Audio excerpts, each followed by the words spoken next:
Agora no Bazar do Vídeo recebemos João Ribeiro, é artista plástico e licenciou-se em Lisboa na Escola Superior de Belas Artes em Pintura. Nasceu em 1955 e dou as boas-vindas aqui a este nosso cenário do Bazar do Vídeo. Olá. Obrigado por aqui estar, João. Obrigado. Eu começo talvez pelo começo, porque é assim que qualquer conversa deve começar, e sobretudo a história de alguém que trabalha com pintura, trabalha nas artes plásticas e belas artes. Como é que se dá este início, na sua vontade, enquanto ainda jovem, para se iniciar e para se lançar neste mundo? Bom, na verdade eu nunca pensei ser pintor, tanto que entrei para a arquitetura.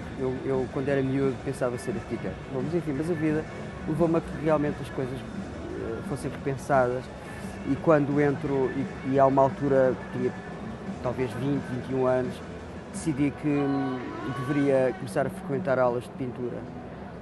E foi assim que começou, não é? Alguma vez em criança a sua mãe lhe disse que tinha jeito para desenhar? Sim, mas sim, eu desenhava e pintava bastante. Fazia desenhos que saíam em jornais e isso.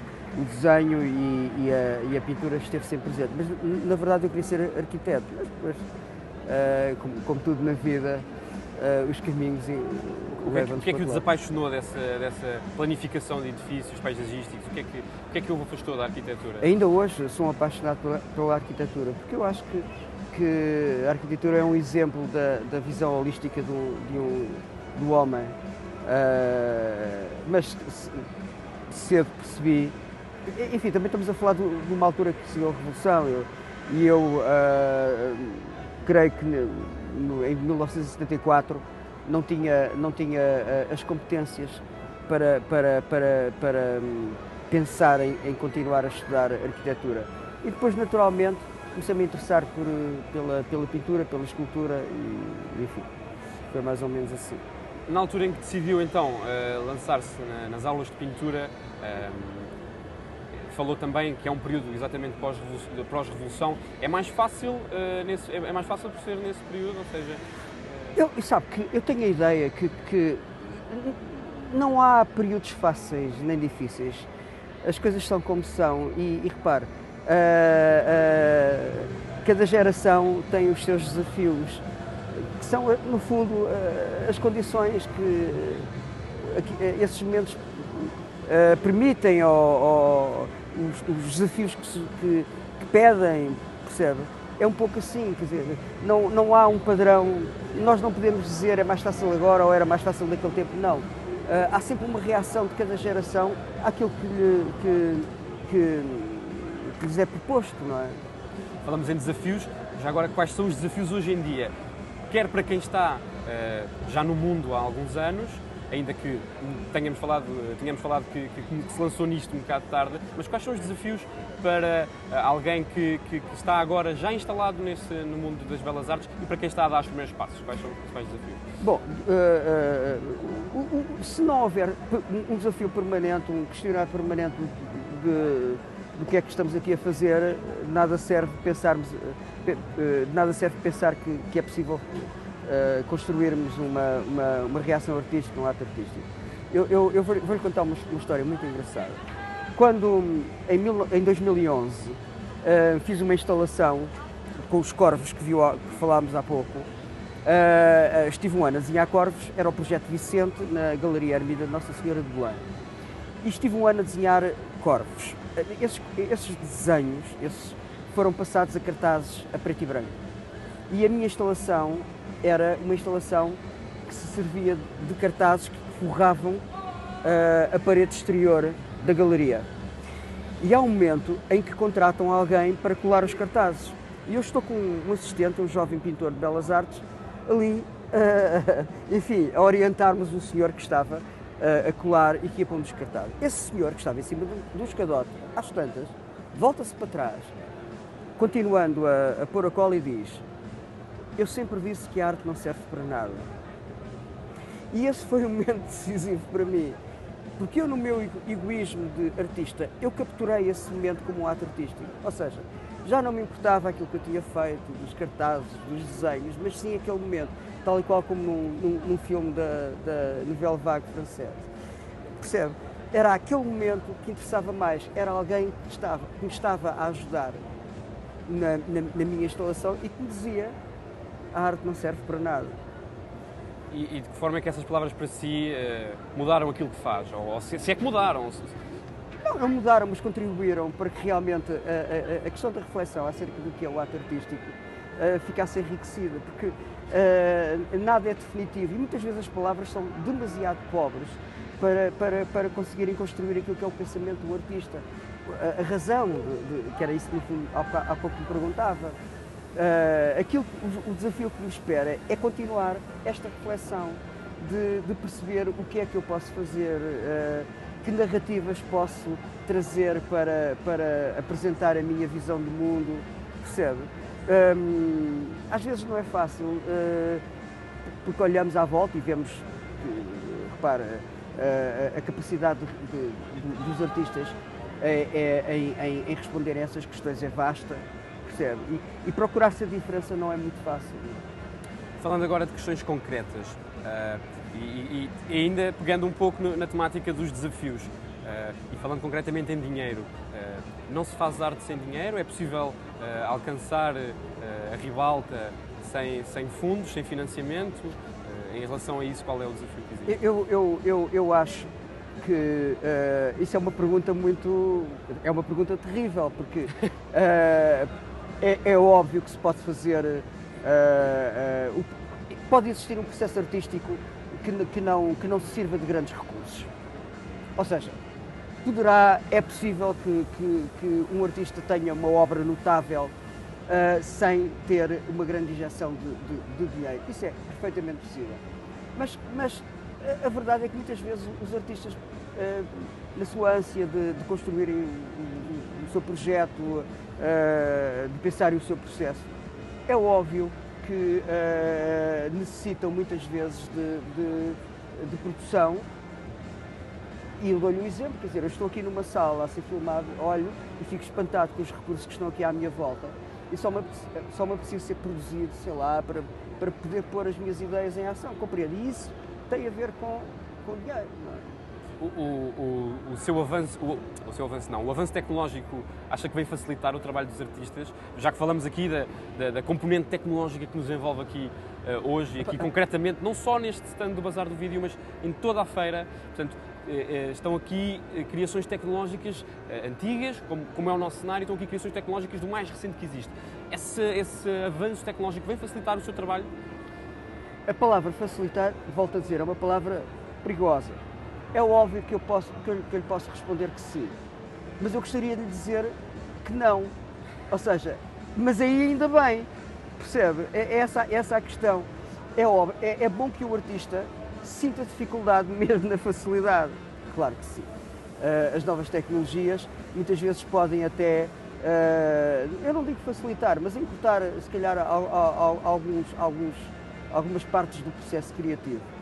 Mas isso não é determinante. O que é determinante é a resposta do artista e a maneira como serve os recursos. Isso é que é vital. Sejam as novas tecnologias, seja um lápis. Claro, claro. E falando ainda de tecnologias, vamos falar agora na parte da difusão dos trabalhos dos artistas.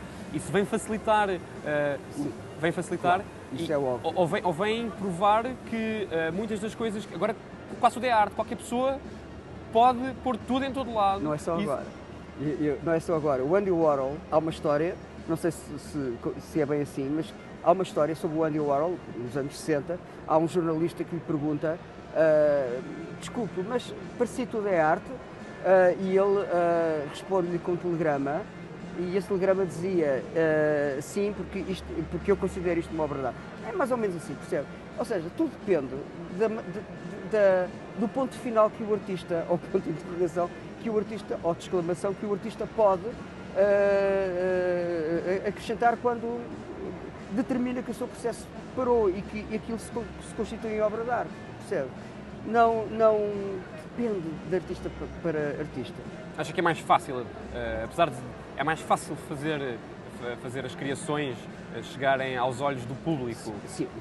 Hoje sim, e isso é determinante. E o mais incrível é que essa como é que eu ia dizer, essa necessidade do up-to-date acaba por ser depois um processo artístico, e há muitos artistas a tirarem partido disso, e com muita, de uma maneira genial. Falamos na facilidade, isso vem facilitar também, obviamente, aqueles que estão a dar os primeiros passos no mundo da arte, têm já uma ferramenta à partida para a qual não têm que trabalhar, que são as redes sociais, a comunicação social, que hoje em dia é muito mais interativa com o público e que permite, inclusive, fazer chegar o seu trabalho. Se pudesse dar um conselho a todos aqueles que se estão a lançar no mundo das artes, concretamente na área da pintura, da escultura, que conselho é que lhes daria? Bom, entenderem que uma ferramenta é uma ferramenta. E como dizia o Francisco de Holanda, o que interessa é a ideia. Se um artista não tem uma ideia, ou se não tem uma estratégia, ou se não tem um jogo de intenções, de nada servem as fantásticas ferramentas que existem à nossa disponibilidade. E, portanto, isso é que é o essencial, é o artista poder contar a sua história servindo-se das ferramentas que entende usar. Ou seja, na verdade, se perguntou-me qual era o conselho. Sim, o conselho que deixava. O conselho é muito simples, é entender o que é uma ferramenta e estudarem aquilo que é necessário. História da arte, tentarem perceber, chegarem logo num primeiro momento, àquilo que é o entendimento do primeiro passo. Percebe? Isso é fundamental.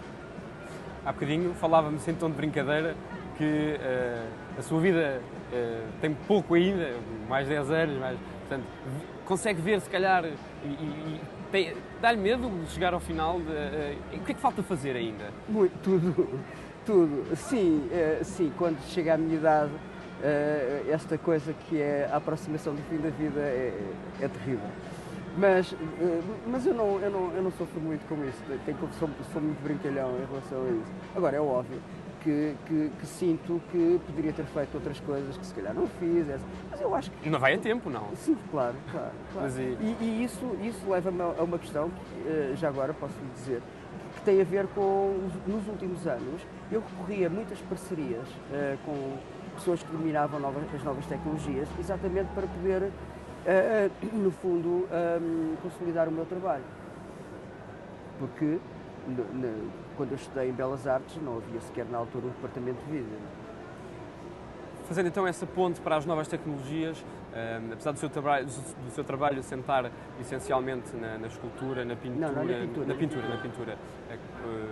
Teve um breve toque nas produções com recurso a tecnologias. Quer-nos falar um bocadinho sobre isso? Sim, mas isso é recorrente, ou seja, por exemplo, eu este ano fiz uma instalação de uma série que se chama A Santidade da Água, e tinha necessidade de ter um vídeo, recorriam a um artista para fazer o vídeo. O vídeo foi feito integralmente por ele. Tive o cuidado de não pedir a alguém que fosse da área do vídeo artístico, pedi a alguém que estava na área da publicidade, interessava-me um tipo de narrativa diferente. Ou seja, nos meus projetos eu posso ter necessidade de poder recorrer ao vídeo, a uma projeção, enfim. Quando visita aqui a Feira Internacional de Lisboa, mais concretamente esta primeira edição da Feira de Tecnologias, a Expo 5, veio-lhe alguma ideia depois de ver tanta tecnologia? Foi incrível, senti-me dentro de um filme Não sei se já visitou ali o nosso cenário. Sim, senti-me dentro de um filme, os tempos modernos estou com uma branca, do Jacques Tati. Senti-me, foi instantâneo e percebi que realmente que o século XXI é uma coisa que eu não esperava que fosse assim, percebe? É nestas feiras que nós percebemos realmente como é que as coisas estão a acontecer. Eu não esperava, fiquei surpreendido disso. E o que é que o traz aqui, mais concretamente, à Expo 5? É essa busca por novos componentes, novas ideias, novas ferramentas? Falámos há bocadinho, qualquer coisa pode servir de ferramenta para produzir arte. É uma busca dessas? Sim, também. Essencialmente. João Ribeiro, resta-me agradecer-lhe a sua presença aqui no Bazar do Vídeo. Foi um prazer ter conversado consigo. Quanto a si, resta-lhe pedir que fique na nossa companhia no Bazar do Vídeo e, se for possível, que nos faça uma visita na Feira Internacional de Lisboa até domingo, dia 23.